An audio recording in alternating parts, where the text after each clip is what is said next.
학생다운 학생이 되고 싶은 이현주라고 합니다. 여러분, 학생다운 학생이 무슨 말일까요? 제가 생각하는 학생다운 학생은 자유와 존중을 받고 수업 시간에 자지 않고 열심히 공부하는 것, 그게 학생다운 학생이라 생각합니다.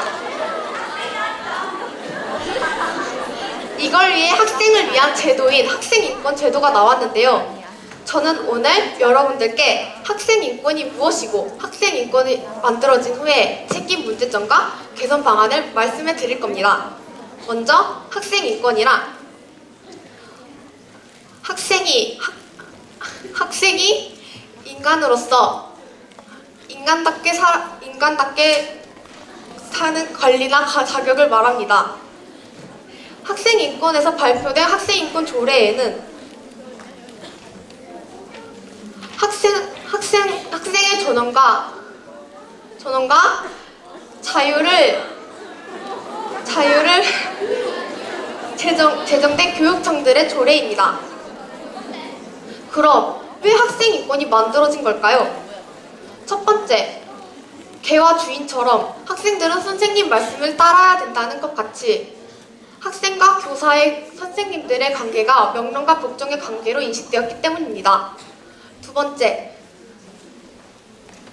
밥을 먹지 못하는 아이처럼 선생님들은 학생의 행동 하나하나를 지적해 줌으로써 학생을 미성숙한 존재로 인식했기 때문입니다.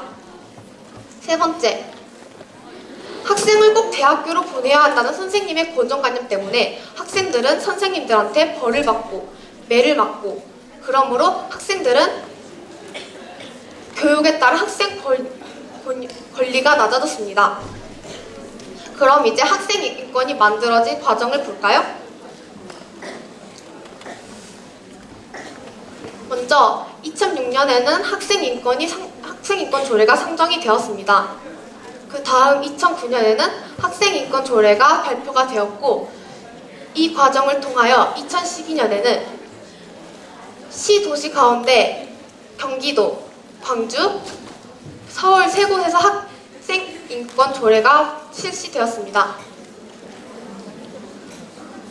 학생인권 조례 주요 내용을 보자면, 첫 번째, 남자든 여자든 가난하든 부자이든 공부를 잘하든 못하든 학생들은 그 어떤 이유에서도 차별받지 않아야 합니다. 두 번째, 때리기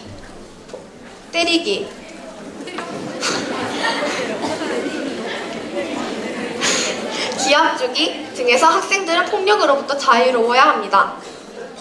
세 번째, 방과 후 수업이 국영수로 짜여진 시간표와 반강제적인 수업 야자학습은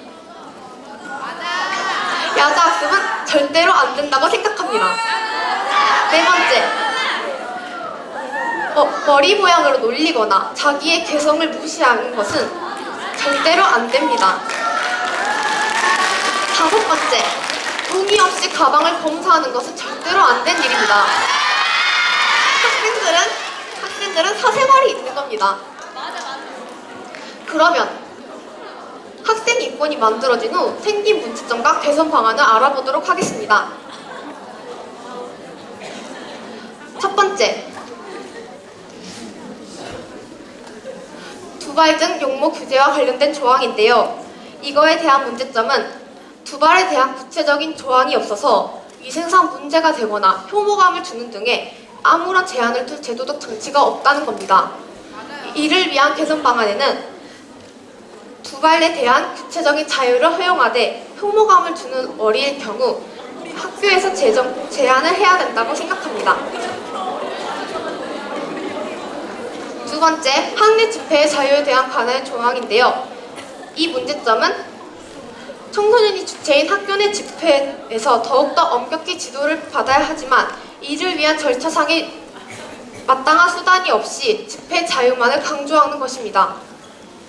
이를 위한 개선 방안에는 집회 조항이 삭제되거나 학습권과 안전을 침해할 우려가 있는지를 교장 선생님이 사전에 판단하여 승인하도록 절차를 규정하였으면 좋겠습니다. 세 번째, 간접체벌에 대한 조항인데요. 여러분은 간접체벌 때문에 선생님들과 다투거나 이야기를 해본 적 있으신가요? 문제점은 모든 물리적, 언어적 폭력으로부터 자유로울 권리를 가진다고 선언하여 교육적인 간접체벌조차도 허용하지 않는다는 논란에 교권이 추락하였습니다. 이를 위한 개선 방안에는 교육적인 목적을 위한 거라면 최소한의 간접체벌은 허용해야 된다고 생각합니다. 네 번째, 교실 수업 시 스마트폰에 대한 내용인데요. 문제점은 스마트폰을 소지하여 수업 시간에 카카오톡이나 게임이나 인터넷을 하여 다른 학생들의 수업을 방해한다는 것입니다.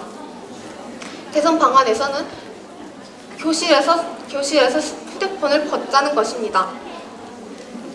이렇게 학생 인권의 정의부터 문제점, 개선 방안까지 알아보았는데요. 이제 학생 인권에 대해 잘 아셨나요? 역시 강제적인 야자 자율학습이 제일 좋죠? 반대가 제일 좋으시죠? 이상으로 학생 인권 프레지를 마칩니다. 감사합니다.